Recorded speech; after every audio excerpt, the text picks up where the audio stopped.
ہو جاتی ہے انسانوں سے.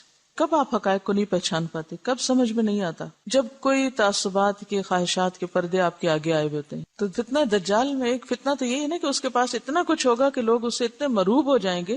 آج بھی تو کیا ہوتا ہے, جس کے پاس چند ایک چیزیں کچھ ہوں تو ہم مروب ہو جاتے ہیں. جب مروب ہوتے ہیں تو ہمیں اس کی غلطی بھی غلطی نظر نہیں آتی, اس کی غلطیوں کو بھی ہم اپریشیٹ کرنے لگتے ہیں. یہی ظاہر نگاہ ہونا ہے.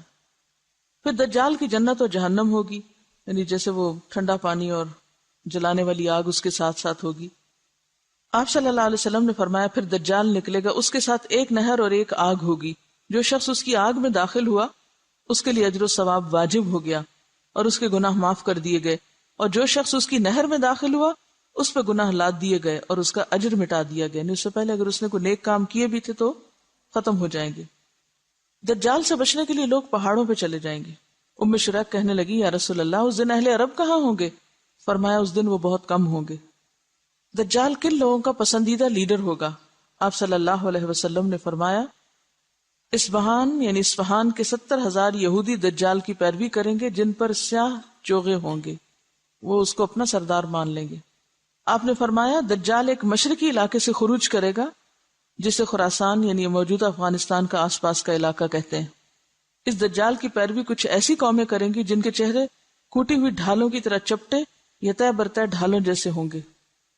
ڈھال کبھی دیکھیے, شیلڈ جو ہوتی ابری بھی ہوتی ہے نا, ذرا ڈیزائن بھی ہوتے ہیں بعض اوقات اس میں, تو اگر کوٹ دیا جائے اس کو تو کیا ہوتا ہے, چپٹے اسٹریٹ ہو جائے, ڈیزائن جو ہے وہ بیٹھ جاتے ہیں. تو آپ نے کیا فرمایا کہ دجال کی پیروی ایسی قومیں کریں گی جن کے چہرے کوٹی ہوئی ڈھالوں کی طرح چپٹے ہوں گے. دجال بیت اللہ اور بیت المقدس میں داخل نہیں ہو سکتا. حضرت انس بن مالک سے روایت ہے اللہ کے رسول صلی اللہ علیہ وسلم نے فرمایا مکہ اور مدینہ کے سوا ہر شہر کو دجال روندے گا, کوئی شہر نہیں بچے گا. مکہ اور مدینہ کے آس پاس فرشتے یعنی گارڈ کر رہے ہوں گے اس کو, اور وہ داخل نہ ہو سکے گا. مدینہ کی زمین 3 مرتبہ کانپے گی دجال کے خروج کے بعد, جس سے ایک ایک کافر منافق اللہ تعالیٰ وہاں سے نکال کے باہر پھینک دے گا. یعنی پھر وہ سب بھاگ جائیں گے, مدینہ سے ہی بھاگ جائیں گے, اور باہر جا کے پھر ظاہر ہے دجال کے فتنے کا شکار ہوں گے. اللہ کے رسول صلی اللہ علیہ وسلم نے فرمایا دجال مرقنات مدینہ کے قریب ایک وادی ہے, اس کی دلدلی زمین پر پڑاؤ کرے گا تو سب سے زیادہ عورتیں اس کی طرف نکلیں گی, یہاں تک کہ آدمی اپنی بیوی, ماں, بہن, بیٹی, چچی, پھپھی وغیرہ کے پاس جائے گا اور انہیں رسیوں سے باندھے گا کہ مبادہ وہ دجال سے نہ جا ملیں. ضعیف الاعتقاد ہوتی ہے نا عورتیں.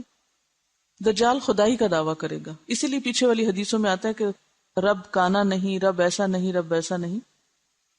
دجال اور اس کا لشکر ہلاک ہو جائے گا. آپ صلی اللہ علیہ وسلم نے فرمایا تم مسلمان اہل عرب سے لڑو گے, اللہ تعالیٰ تمہیں فتح سے نوازیں گے. پھر تم فارس ایران سے لڑو گے, اللہ تعالیٰ تمہیں فتح عطا فرمائیں گے. پھر اہل روم سے لڑو گے, اللہ تعالیٰ تمہیں فتح عطا کریں گے. حضرت عمر کے زمانے میں مکمل ہو گیا تھا. پھر تم دجال سے لڑو گے, اللہ تعالیٰ تمہیں اس پر بھی فتح عطا فرمائیں گے. اللہ کے رسول صلی اللہ علیہ وسلم نے فرمایا معراج کی رات میری ملاقات حضرت ابراہیم, موسیٰ اور عیسیٰ علیہ السلام سے ہوئی تو قیامت کی بات چل نکلی. سب نے حضرت ابراہیم کی طرف معاملہ کر دیا تو انہوں نے کہا مجھے اس کا علم نہیں. پھر بات موسیٰ تک پہنچی, انہوں نے بلا علمی کا مظاہرہ کیا. پھر عیسیٰ علیہ السلام پہ بات پہنچی, انہوں نے کہا کہ قیامت کے وقوع کا حتمی علم اللہ کے سوا ہم میں سے کسی کو نہیں. البتہ اللہ تعالیٰ نے جو میرے ساتھ دنیا میں دوبارہ بھیجنے کا وعدہ فرمایا ہے وہ یہ ہے کہ دجال نکلے گا اور میرے پاس 2 چھڑیاں ہوں گی, تو جب وہ مجھے دیکھے گا تو اس طرح پگھلے گا جیسے سیسا پگھلتا ہے, یعنی میلٹ ہو جائے گا. اللہ تعالیٰ اسے ہلاک فرما دیں گے, یہاں تک کہ شجر و حجر پکار اٹھیں گے کہ میرے پیچھے کافر ہے, ادھر آؤ, اسے مار ڈالو. اس طرح اللہ ان سب کو ہلاک کر دیں گے. اور یہ جو دجال کو تلاش کریں گے عیسیٰ علیہ السلام اور ماریں گے تو یہ لد کے مقام پر ہوگا. فلسطین میں ایک جگہ کا نام ہے لد, آج کل وہاں ایئرپورٹ بن گیا ہے.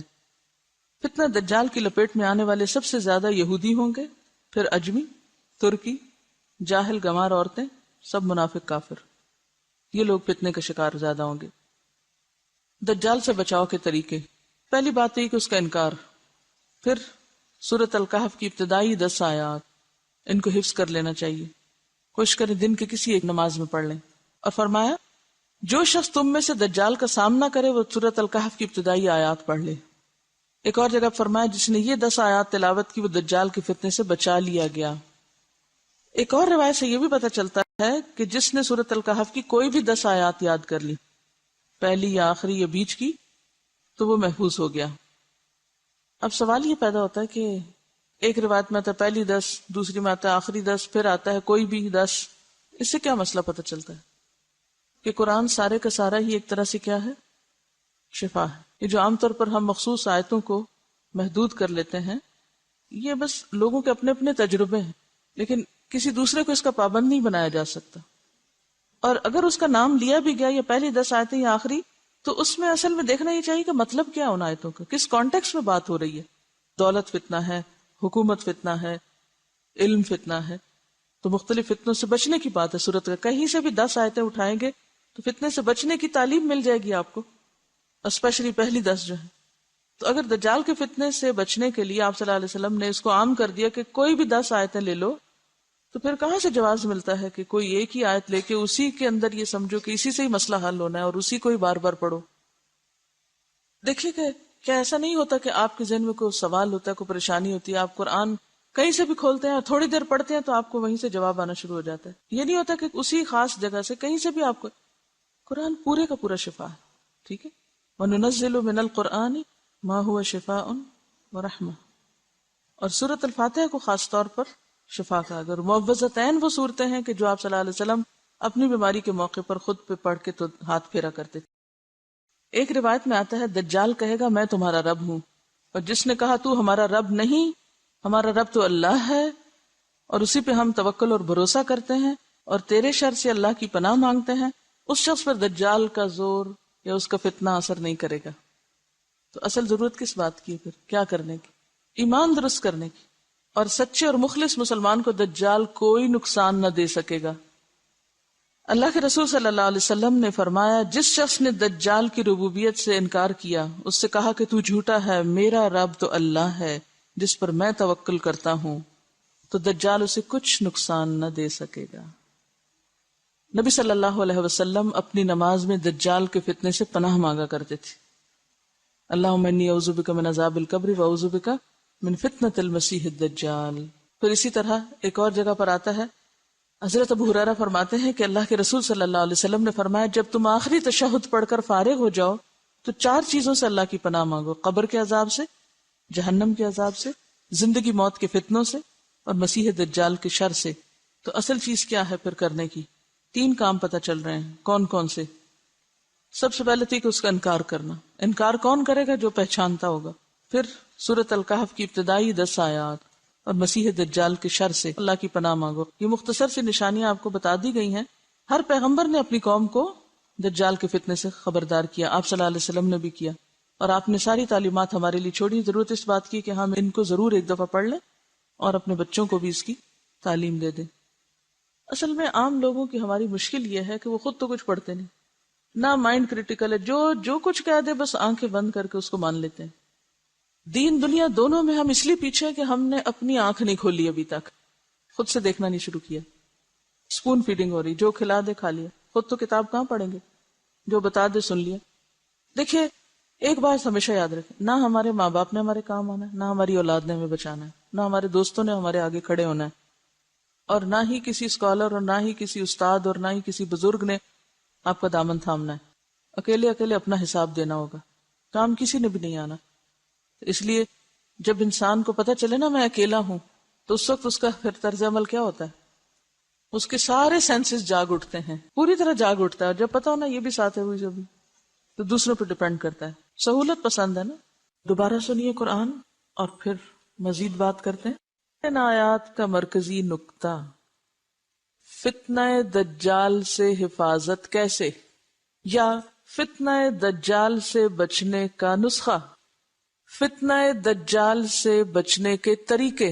ہمارے پیارے رسول صلی اللہ علیہ وسلم نے بہت پہلے ہمیں ایک بہت راز کی بات بتائی تھی کہ دیکھو لوگو، دنیا میں ایک بہت بڑی مصیبت آنے والی، جن کو تو علم ہے کہ دجال کیا چیز ہے، وہ تو اس سے بچنے کے لیے ان آیات کو بس یوں پکڑ لیں گے۔ اچھا یہ بچانے والی آیتیں، کیونکہ جنتر منتر نہیں دیا جا رہا، اس میں وہ نسخہ بتایا جا رہا ہے، وہ طریقے بتائے جا رہے ہیں۔ یہ کر لو گے تو دجال سے بچ جاؤ گے.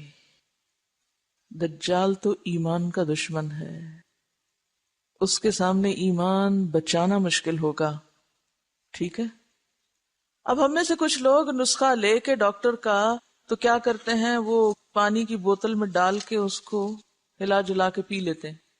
ہم نے قرآن کے نسخوں کو تعویذ سمجھا ہے. اور ایسی آیات کو کس طرح لیتے ہیں، یہ آیت فلاں بیماری سے بچانے والی ہے، یہ آیت فلاں کام نکلوانے والی ہے، لہٰذا کیا کرو، 1000 دفعہ یہ آیت پڑھ لو. کیا آپ صلی اللہ علیہ وسلم کے قول کا مطلب یہی تھا کہ یہ 10 آیتیں رٹ کے 1000 دفعہ پڑھ لیا کرو، دجال تمہیں کچھ نہیں کہے گا؟ اس طرح کرنا ہوگا ہمیں. پھر کیا کرنا ہوگا؟ جو یہ آیتیں بتا رہی ہیں وہ کرنا ہوگا. ٹھیک ہے. اب آپ دیکھیے کیا کیا آ رہا ہے اس میں جو ہمیں کرنے کی ضرورت ہے. سب سے پہلے الحمد للہ الذی انزل علی عبدہ الکتاب ولم یجعل لہ عوجا. تعریف اللہ کے لیے ہے جس نے اپنے بندے پر یہ کتاب نازل کی اور اس میں کوئی ٹیڑھ نہیں رکھی. یہاں صرف یہ نہیں کہا گیا لا ریب فی، اس سے زیادہ فورسفل انداز ہے وَلَمْ يَجْعَلْ لَهُ عِوَجًا، کہ اس میں کوئی چیز ٹیڑھی نہیں، کوئی بھی کجی نہیں، کوئی بھی ایسی بات نہیں کہ جو انسان کو مس لیڈ کرے یا غلط رستے پہ لے جائے. قرآن کی یہ تعریف یہاں کیوں کی گئی؟ تاکہ اس کو مضبوط تھام لیا جائے، اس پر پورا پورا یقین کر لیا جائے، اس پر پوری طرح اطمینان رکھا جائے کہ فتنوں سے نجات کا راستہ اسی کے اندر ہے. پہلی آیت یہ سبق یاد کرا رہی ہے. دجال کے فتنے سے محفوظ رہنے کے لیے سب سے پہلے کیا کرنا ہوگا؟ اس کتاب کو یقین کے ساتھ، شک و شبہ کے بغیر، پوری طرح شرح صدر کے ساتھ اس کو تھامنا ہوگا، لینا ہوگا.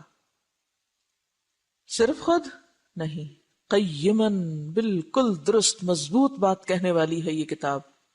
کیوں آئی ہے؟ لِيُنذِرَ بَأْسًا شَدِيدًا مِن لَدُنْ، تاکہ اللہ کے ہاں جو سخت عذاب ہے اس سے لوگوں کو خبردار کیا جائے. پھر کیا کرنا ہوگا اس کتاب کے ساتھ؟ یہ کتاب کیوں آئی ہے؟ یہ کیوں درست ہے؟ یہ کیوں کجی سے پاک ہے؟ تاکہ کیا کیا جائے؟ لوگوں کو خبردار کیا جائے. کس سے؟ شدید عذاب سے. کہاں ہے وہ عذاب؟ اللہ کے پاس. وَيُبَشِّرَ الْمُؤْمِنِينَ الَّذِينَ يَعْمَلُونَ الصَّالِحَاتِ، اور خوشخبری دے ان مومنوں کو جو اچھے کام کرتے ہیں، أَنَّ لَهُمْ أَجْرًا حَسَنًا، کہ ان کے لیے بہترین اجر ہے. کہاں؟ اللہ کے پاس. دنیا کے اجر کی بات یہاں نہیں کی جا رہی، اسی لیے ماکثین فیہ ابدا، جس میں وہ ہمیشہ رہیں گے، ہمیشہ. پھر کیوں آئی ہے یہ کتاب؟ تیسرا مقصد. نمبر 1، لِيُنذِرَ بَأْسًا شَدِيدًا، یہ کس کے لیے؟ پوری انسانیت کے لیے. دوسری بات خوشخبری کس کے لیے؟ اہل ایمان کے لیے. تیسری بات پھر خبردار کرنا کس کو؟ وَيُنذِرَ الَّذِينَ قَالُوا اتَّخَذَ اللَّهُ وَلَدًا، خبردار کرے ان لوگوں کو جنہوں نے کہا کہ اللہ نے ایک بیٹا بنا لیا ہے. اس وقت آپ دیکھیے کہ دنیا میں جتنے فتنے برپا ہو رہے ہیں بڑے بڑے، ان کے پیچھے کن دو مذاہب کی باہم چپکلش ہے، کن دو مذاہب کا باہم ٹکراؤ ہے. اس وقت آپ دیکھیے کہ اگر آپ تھوڑی بہت بھی دنیا کے حالات سے واقفیت رکھتے ہوں، کیا نظر آتا ہے؟ وہ لوگ جو یہ نظریہ رکھتے ہیں کہ اللہ کا ایک بیٹا ہے اور وہ بیٹا ہم کو نجات دلا دے گا آخرت میں، اور وہ جو توحید خالص پر یقین رکھتے ہیں، ان دو گروہوں کا باہم ٹکراؤ ہے. یہ جو بظاہر چیزیں نظر آتی ہیں، یا بظاہر دو ملکوں اور دو علاقوں اور دو طرح کے لوگوں کی باہم ایک ٹکراؤ ہے، یہ صرف دو گروہ نہیں ہیں، یہ دو نظریے ہیں. یہ دو نظریے ہیں. صلیبی جنگوں کا لفظ آپ نے سنا ہوگا، اور بار بار یہ بات اٹھتی بیٹھتی ہے کہ موجودہ جنگیں جو ہیں یہ اسی کی کنٹینویشن ہے. تو جو انسانیت اپنے آخری دور میں بڑھ رہی ہے تو ٹکراؤ ان دو کے درمیان ہی نظر آتا ہے بیسیکلی. اس ٹکراؤ کو ختم کرنے کے لیے کیا نسخہ دیا جا رہا ہے؟ اٹھ کے لڑو، خبردار کرو، میسج کنوے کرو. آپ دیکھیے، سب سے پہلے پوری انسانیت کے لیے پیغام ہے اس قرآن میں. نمبر 2، ماننے والوں کے لیے خوشخبری ہے. نمبر 3، ينذر الذين قالوا اتخذ الله ولدا. خاص طور پر کہاں فوکس کرنے کی ضرورت ہے، کس سیکٹر میں غلط فہمی دور کرنے کی ضرورت ہے، کن کو انذار کرنے کی ضرورت ہے؟ جو یہ سمجھتے ہیں کہ اللہ نے بیٹا بنا رکھا ہے، نعوذ باللہ، ما لهم به من علم. ان کی یہ بات کسی دلیل پر مبنی نہیں، انہیں اس بات کا علم نہیں ہے. تو جو اس کے پاس علم نہ ہو اس کا علاج کیا ہے؟ کو بتایا جائے دلائل کے ساتھ. اور ان میں جو انصاف پسند لوگ ہیں ان کے سامنے جب علم آتا ہے تو وہ کیا کر رہے ہیں؟ مان بھی رہے ہیں، قبول بھی کر رہے ہیں. وَلَا لِآبَائِهِمْ. وہ اندھا دھند آبا و اجداد کی پیروی میں یہ عقیدہ رکھے ہوئے ہیں، حالانکہ ان کے آبا و اجداد کے پاس بھی علم نہیں تھا. بہت سے لوگ آبا و اجداد کی تقلید کیوں کرتے ہیں، ان کی پیروی کیوں کرتے ہیں؟ کیا سوچ کے؟ وہ بڑے تھے، بزرگ تھے. تو کسی کا بڑا ہونا اس کی پیروی کرنے کے لیے کافی نہیں، جب تک کہ اس کے پاس کیا نہ ہو، علم نہ ہو. کیا یہ اہل کتاب نہیں تھے پھر بھی علم نہیں تھا؟ یہ تو اہل کتاب تھے، پھر کیوں علم نہیں تھا؟ اللہ تعالیٰ فرماتے ہیں ان کے پاس علم نہیں، اس لیے یہ نظریہ رکھے ہوئے ہیں. ما لہم بہ من علم ولا لآبائہم. دوسری طرف قرآن ان کو اہل کتاب کہتا ہے نا، پیپل آف دا بک، کتاب والے ہیں. کتاب بھی ہے، پڑھے لکھے بھی ہیں، پھر بھی علم نہیں. وہ کیوں؟ بنیادی طور پر جو بگاڑ ان کے اندر آیا ہے وہ ان کی ناسمجھی کی وجہ سے آیا ہے. بعض اوقات لوگوں کے پاس علم ہوتا ہے لیکن پھر بھی وہ ناسمجھ ہوتے ہیں نا. اچھا، یہ کیا چیز ہوتی ہے؟ یہ کیا چیز ہوتی ہے کہ دلائل ہوتے بھی ہیں، علم ہوتا بھی ہے، پھر بھی لا علم ہوتے ہیں، پڑھ کے بھی ان پڑھ ہوتے ہیں، سمجھ کر بھی نہ سمجھ ہوتے ہیں، جان کر بھی انجان ہوتے ہیں. ہاں؟ اصل میں ہوتا پتہ کیا ہے؟ انسان جس گھر میں پیدا ہو جاتا ہے نا، ہم سب کا یہی حال ہے، جہاں ہم پیدا ہو گئے، جس ماحول میں آنکھ کھولی، جس طرح اور لوگ سوچتے ہیں، جیسے اور لوگ چیزوں کو دیکھتے ہیں، ہم بھی کیا کرتے ہیں، چیزوں کو اسی نظر سے دیکھنے لگتے. عموماً خاندانوں میں جو عداوتیں، نفرتیں، دشمنیاں وغیرہ ہوتی ہیں تو اس کی کیا وجہ ہوتی ہے؟ ماں باپ دل میں ڈال دیتے ہیں یہ تمہاری پھوپھی نہیں اچھی، وہ تمہاری خالہ نہیں اچھی، وہ فلانا ایسا. بچے سوچتے ہیں؟ نہیں سوچتے. وہ کس کو لے لیتے؟ وہ اسی کو لے لیتے. اچھا جب بڑے ہوتے ہیں اب لاکھ سمجھاؤ وہ اچھی ہیں، وہ کیا کریں گے؟ نہیں وہ نہیں اچھی، میری اماں نے بتایا تھا وہ نہیں اچھی. اور پھر ان کے اوپر ایسا خول چڑھ جاتا ہے کہ جس کی وجہ سے وہ تعصب کا شکار ہو جاتے ہیں. تو جس شخص کے اندر تعصب ہوتا ہے وہی ایسا شخص ہوتا ہے جو پڑھ کے بھی نہ پڑھے، جو جاننے کے باوجود بھی نہ جانے. آپ صلی اللہ علیہ وسلم کا انکار اور آپ کی تعلیمات کا انکار کیا اس بنا پر تھا کہ ان کو پتہ نہیں تھا؟ قرآن کہتا ہے یعرفونہ کما یعرفون ابناءہم، پہچان ہے لیکن تعصب ہے. تو اللہ تعالیٰ کیا فرما رہے ہیں کہ ان کے علماء تو تعصب کا شکار ہے اور عوام بیچارے ومنہم امیون لا یعلمون الکتاب، ان کے پاس واقعی علم نہیں. تو میجورٹی بغیر علم کے صرف آباء و اجداد کی، بڑوں کی، علماء کی، اکابر کی تقلید میں اندھی چلی جاتی ہے. یہ ہر جگہ ہوتا ہے، یہ صرف وہاں نہیں، ہمارے ہاں بھی یہی کچھ ہے. وہ کہتے ہیں ہمارے ماں باپ کو سمجھ نہیں تھی، ہمارے بزرگوں کو سمجھ نہیں تھی، ہمارے علماء کو سمجھ نہیں تھی. ان باتوں کا سہارا لے کر عموماً انسان حق سے ہٹ جاتا ہے، صحیح رستہ چھوڑ دیتا ہے. بہرحال اللہ تعالیٰ فرما رہے ہیں ما لہم بہ من علم ولا لآبائہم، یہ اور ان کے آباء و اجداد علم پر مبنی بات نہیں کر رہے، محض خواہشات پر مبنی، تعصبات پر مبنی بات کیے چلے جا رہے ہیں. اور ان تعصبات کو کیا چیز توڑ سکتی ہے؟ آخرت کا خوف. اسی لیے قرآن کس لیے آیا ہے کہ وہ کیا کرے؟ لِيُنذِرَ بَأْسًا شَدِيدًا. صرف آخرت کا خوف ایسی چیز ہے جو انسان کے تعصب کو توڑ پھوڑ کے رکھ دیتا ہے. صرف آخرت کا عذاب اور آخرت کا حساب اور انجام ایسی چیز ہے جو انسانوں کو خواہشات سے باہر نکالتا ہے، غفلت سے باہر نکالتا ہے. کبرت کلمۃ تخرج من افواہہم، آنکھیں بند کر کے جو بول بولے چلے جا رہے ہیں، یہ کوئی معمولی بات نہیں، بہت بڑی بات ہے۔ ان یقولون الا کذبا، یہ محض جھوٹ بول رہے ہیں۔ علاج کیا ہے؟ وہ تو جھوٹ بول رہے ہیں، وہ تو جان کے بھی انجان ہیں، وہ تو تعصبات کا شکار ہیں، وہ تو ضد برائے ضد میں مبتلا ہیں۔ کرنا کیا ہے؟ حل کیا ہے؟ اب حل بتایا جا رہا ہے۔ فَلَعَلَّكَ بَاخِعٌ نَفْسَكَ عَلَىٰ آثَارِهِمْ إِن لَّمْ يُؤْمِنُوا بِهَٰذَا الْحَدِيثِ أَسَفًا۔ اس درجے پہ آ کے پیغام پہنچانا، یہ ہے کرنے کا کام، یہ ہے دجال کے فتنوں سے بچنے کا نسخہ، یہ ہے حل۔ فَلَعَلَّكَ بَاخِعٌ نَفْسَكَ عَلَىٰ آثَارِهِمْ، جب تک پیغام پہنچانے والے کے اندر اتنی شدید تڑپ اور اتنی خیرخواہی اور اس درجے کی تکلیف نہیں اٹھتی کہ لوگ عذاب کا شکار ہو جائیں گے، لوگ بھٹک رہے ہیں، لوگ مصیبت میں پڑ رہے ہیں، مجھے اپنی ذمہ داری ادا کرنی ہے، جب تک یہ درد نہیں آئے گا لوگوں کے لیے، اس قرآن کی تعلیم عام نہیں ہو سکتی۔ یہ کتاب دنیا کے ہر بندے کے ہاتھ تک نہیں پہنچ سکتی، ان کے کانوں تک نہیں پہنچ سکتی۔ اللہ کے رسول صلی اللہ علیہ وسلم نے اس درجے پہ آ کے کام کیا تھا جب دین پھیلا تھا۔ آج ہم میں سے کوئی ایک نہیں جو اتنی درد رکھتا ہو کہ لگتا ہے آپ اپنے آپ کو ہلاک کر ڈالیں گے، ختم کر دیں گے۔ فتنوں سے نکلنے کا راستہ کیا ہے؟ کیا ہے؟